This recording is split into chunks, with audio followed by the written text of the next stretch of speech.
ফেসবুকে পোস্ট করে যদি সরকারে জায়গা হয়, উপদেষ্টা হওয়ানো যায়, তে সরওয়ার ফারুকের চাইতে হিরো আলম উপদেষ্টা হওয়া ভালো।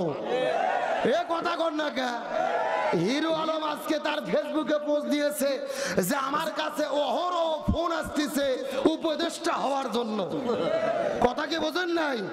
আমরা পরিষ্কার করে বলি, এই হিরো আলমও স্বৈরাচারদের বিরোধিতা করে রাজপথে নেমে রক্তাক্ত হয়েছিল।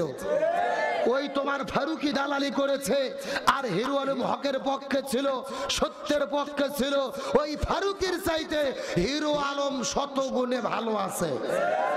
আর যদি ফেসবুকে পোস্ট উপদেষ্টা হওয়া যায়, আমাদের প্রিয় ভাই ডক্টর মিজানুর রহমান আজহারীকে উপদেষ্টা বানাতে হবে।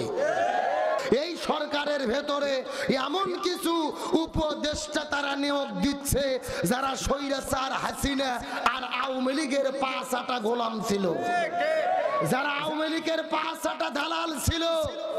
তার মধ্যে অন্যতম হলেন মুস্তফা সরওয়ার ফারুকী।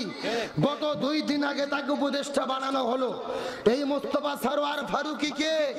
যিনি শাহবাগের গণজাগরণ মঞ্চে দাঁড়িয়ে আপনার স্লোগান দিয়েছিল আল্লামা আমার শফি রহিমাহুল্লাহ হুজুরকে তেতুল হুজুর বলে গালি দিয়েছিল। এমনকি হেফাজতের শাপলা চত্বরে হুজুরদেরকে মারার পরে তিনি ফেসবুকে পোস্ট দিয়েছিল যে জঞ্জল ফাঁকা হইয়া গেল। এই লোক যদি সরকারে যায় আমরা কি মানতে পারি?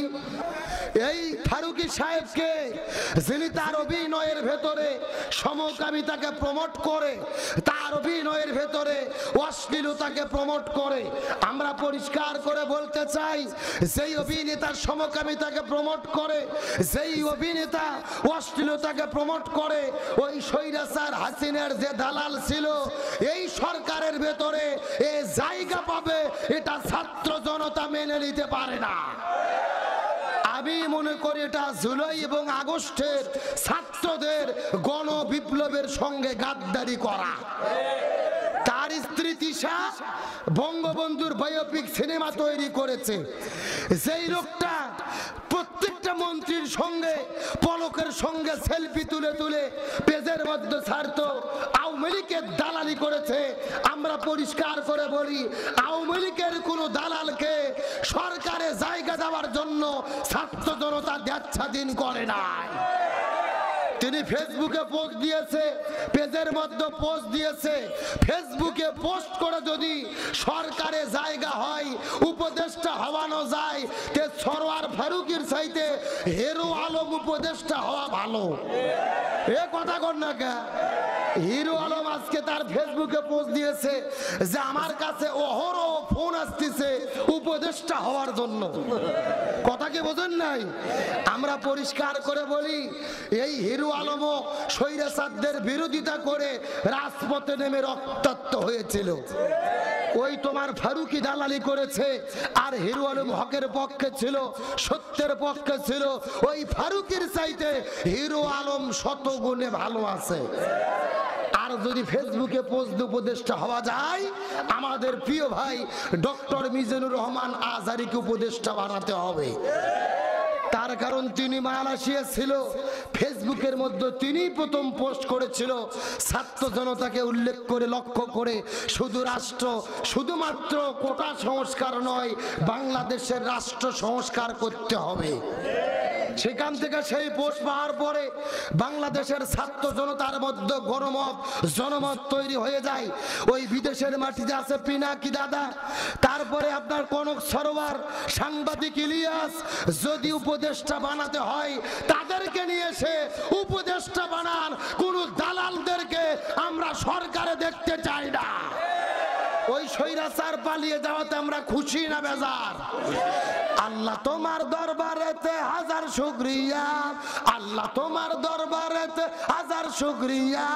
হাসিনা পালাইছে দেশটা সারিয়া, সকলের মুখে হাসি আসলো ফিরিয়া। যারা ঠিক বলবে না মনে করবেন স্বৈরাচারের লোক। জোরে বলেন ঠিক, আরো জোরে ঠিক। স্বৈরাচার পালাইছে দেশটা সারিয়া, সকলের মুখে হাসি আসলো ফিরিয়া। কোথায় আওয়ামী লীগ, কাদের কাকা কোথায় গেল ওই জালেমের গরম গরম কথা? কোথায় ছাত্রলীগ, কোথায় কাউয়া কাকা, কোথায় গেল ওই জালেমের গরম গরম কথা? খেলা হবে, খেলা হবে, খেলা হবে, খেলা হবে, খেলা হবে বইলা কাকা গেল পালাইয়া। এ কথা কর না কা, এ কি ডায়লগ দিয়েছিল? খেলা হবে। কে দিয়েছিল এই ডায়লগ? কে দিয়েছিল? এ ধরো কোন কি কাদের? কাউয়া কাদের? আমার ভাইরা আসার জন্য বলি নাই, এই বাংলাদেশের মানুষের অন্তরে যারা যারা কষ্ট দিয়েছে এদের মধ্যে অন্যতম হলো এই ওবায়দুল কাদের। আমরা শুনেছি তিনি নাকি যশোরে পালিয়েছিল, 2 দিন আগে তিনি ভারতে পালিয়ে গেছে। আমরা বলতে চাই কাউয়া কাদের যেখানেই থাক ওখান থেকে এনেই তাকে শাস্তির আওতায় আনতে হবে। তার কারণ ওবায়দুল কাদের সরাসরি গণহত্যার সাথে জড়িত। সর্বপ্রথম ছাত্রদের উপরে হামলা করেছিল ছাত্রলীগ। ওবায়দুল কাদেরের বক্তব্য শুনে তিনি উস্কে দিয়েছিল এই ছাত্রদের প্রতিরোধ করার জন্য কারো দরকার নাই, ছাত্রলীগের সোনার ছেলেরাই যথেষ্ট।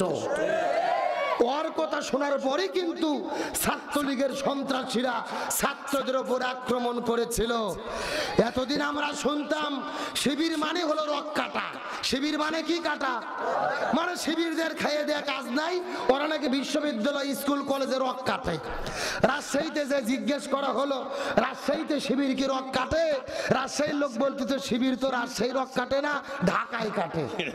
কোথায় কাটে?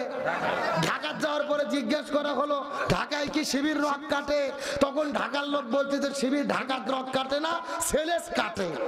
সিলেটের লোক বলতেছে চট্টগ্রামে কাটে। গবেষণা করে দেখা গেল শিবির রক কাটে না। পেপার পত্রিকা টেলিভিশন গবেষণা করে দেখা যায় এই বাংলাদেশের 100% রক কেটেছে ওই সন্ত্রাসী ছাত্রলীগের গুন্ডা বাহিনীরা। এ কথা কর না কা, যারা ধর্ষণ করে সেঞ্চুরি করেছে, আমার ভাই আবরারকে হত্যা করেছে, বিশ্বজিৎকে কুপিয়ে কুপিয়ে হত্যা করেছে, খাদিজাকে কুপিয়েছে, এদেরকে নিষিদ্ধ করা হয়েছে। আমরা বলি শুধু ছাত্রলীগ নিষিদ্ধ নয়, আওয়ামী লীগকেও নিষিদ্ধ করতে হবে। আপনি গোড়া ঠিক থুইয়ে লাউ গাছের আগা কাটে লাভ আছে, এক আগা কাটলে আর এক আগা কে রে? আসল তো আওয়ামী লীগ। আওয়ামী লীগের নেতাদের মনোরঞ্জন করার জন্য তো ছাত্রলীগ অকাম কুকাম করছে। আসলটা দাদা দাদাকে থুইয়ে বাচ্চাকে খেদাচ্ছে, কোনো লাভ নেই। কথা কন। এরা সারা জীবন বলেছিল খেলা হবে, কিন্তু আসল খেলা যখন শুরু হলো আর এদের খুঁজে পাওয়া গেল।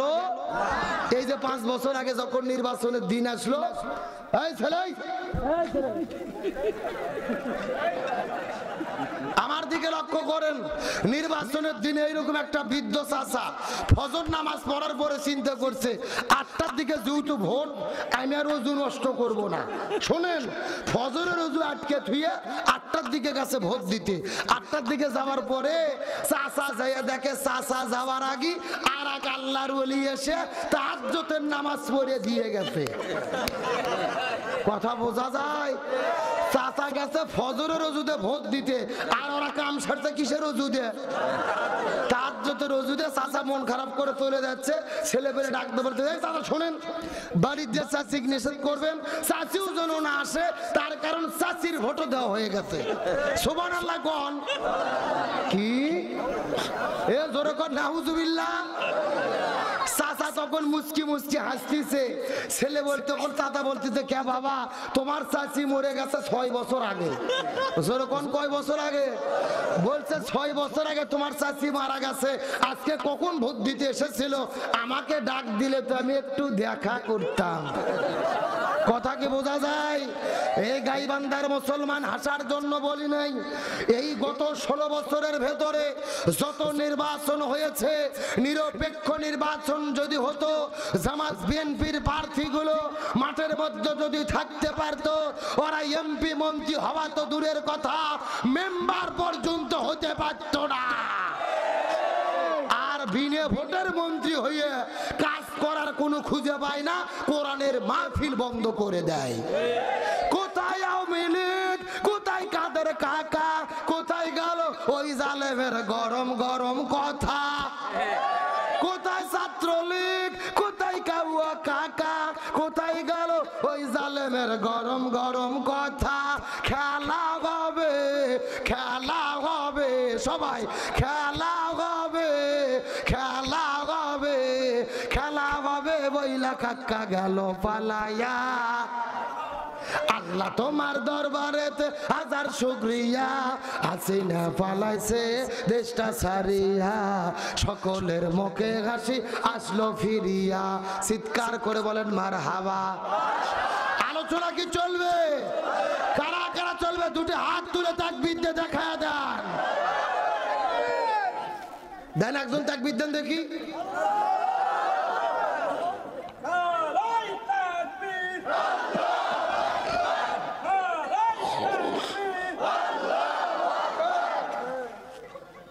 কি যে এক বিপদ রে ভাই, গাইবান্ধা জেলার তাকবীর দেওয়ার লোক নাই, স্লোগান দেওয়ার লোক নাই, এটা তো মানা যায় না। একটা যুবক ছেলেকে এত দেখি দাঁড়িয়ে তাকবীর দেন তো দেখি। মসজিদের হুজুর কে আছে দাঁড়িয়ে তাকবীর দেন দেখি। আপনি দেন, আপনি দেন দেখি।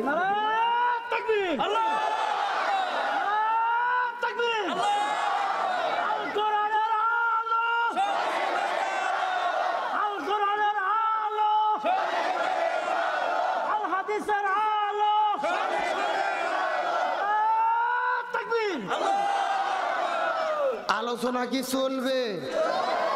আলোচনা শুরু হতেই যে 12টা বাজলো, কেবল ভূমিকা গেল, আর ছুরি হয়নি। চলবে, তবে আমাকে কথা দেওয়া লাগবে, কোনো ওটা ওটি করা যাবে। স্বাধীনতার 54 বছর পার হয়ে গেল, বাংলাদেশে এক দল এসেছে ক্ষমতায়, আর এক দল গেছে। আমরা কি শান্তি পাইছি? আজকে আমার সংক্ষিপ্ত সময়ে আলোচনার সাবজেক্ট হলো বর্তমান প্রেক্ষাপটে বাংলাদেশে শান্তি প্রতিষ্ঠায় আমাদের করণীয় কি। জানার দরকার আছে না নাই? ওই হরিণার সাপের কিচ্ছা বললে হবে না, ভালো করে বুঝবেন। বর্তমান সময়ে শান্তি প্রতিষ্ঠায় আমাদের করণীয় কি জানার দরকার আছে না নাই? মিনিট 30-এর টাইম দেওয়া যাবে ইনশাআল্লাহ। আমার বন্ধুগণ, মুসলমান ভাইরা, গভীর মনোযোগ। এই জমিনের মধ্যে কেমনে শান্তি কায়েম হবে, কথাগুলো সুন্দর করে বোঝার চেষ্টা করবেন। আমার নবীজি এই জমিনের ভেতরে শান্তি প্রতিষ্ঠা করার জন্য 17 বছর বয়সের ভেতরে একটা দল গঠন করেছিল, যেই দলের নাম হলো হিলফুল ফুজুল। কি নাম বললাম? গভীর মনোযোগ দিয়ে বোঝার চেষ্টা করবেন। আমাদের নবীজি 17 বছর বয়সের ভেতরে এই জমিনের শান্তি কায়েম করার জন্য একটা দল গঠন করলো, যেই দলের নাম হলো হিলফুল ফুজুল। ওই 17 বছর থেকে শুরু করে 40 বছর পর্যন্ত 23 বছর ধরে আমার নবীজি এই জমিনের ভেতরে তার দলের দ্বারা শান্তি প্রতিষ্ঠা করতে চেয়েছে, কিন্তু 23 বছরে আমাদের নবীজি এই জমিনের ভেতরে শান্তি কায়েম করতে পারে। গভীর মনোযোগ দিয়ে বোঝার চেষ্টা করবেন। কিন্তু নবীজির বয়স যখন 40 বছর হয়ে গেলেন, আল্লাহ তাআলা নবীজির উপরে যখন কোরআন নাজিল করলেন, আমার নবীজি কোরআনটা জমিনের মধ্যে কায়েম করলো, তখন জমিনের মধ্যে শান্তি কায়েম হয়ে গেল। 40 বছর থেকে শুরু করে 63 বছর পর্যন্ত এই 23 বছরের ভেতরে আমার নবীজি জমিনের মধ্যে শান্তি কায়েম করলো। নবীজির জীবনটাকে 2 ভাগে ভাগ করেন। নবুয়ত পাওয়ার আগের হলো 23 বছর, পরের হলো 23 বছর। প্রথম 23 বছরের ভেতরে নবীজি শান্তি কায়েম করতে পারলো না, পরের 23 বছরে নবীজি শান্তি কায়েম করতে পারলো। প্রথম 23 বছরের ভেতরে নবীজি কেন শান্তি কায়েম করতে পারলো না? তার কারণ হলো এই 23 বছরে নবীজির কাছে দল ছিল, কিন্তু নবীজির দলের ভেতরে আল্লাহর কোরআনের সংবিধান ছিল না। কথা কি বোঝা যায়? খুব ভালো করে বুঝবেন। আপনার মতো আমার মতো 2 টাকার ছুটকে পাটকে হুজুর না, এলাকার তেল তেলা গোয়েন্দার নেতা নয়। স্বয়ং নবীজি 23 বছর ধরে শান্তি প্রতিষ্ঠার চেষ্টা করেছে, শান্তি কায়েম করতে পারেনি। নবীজির দল ছিল, দলে কোরআন ছিল না।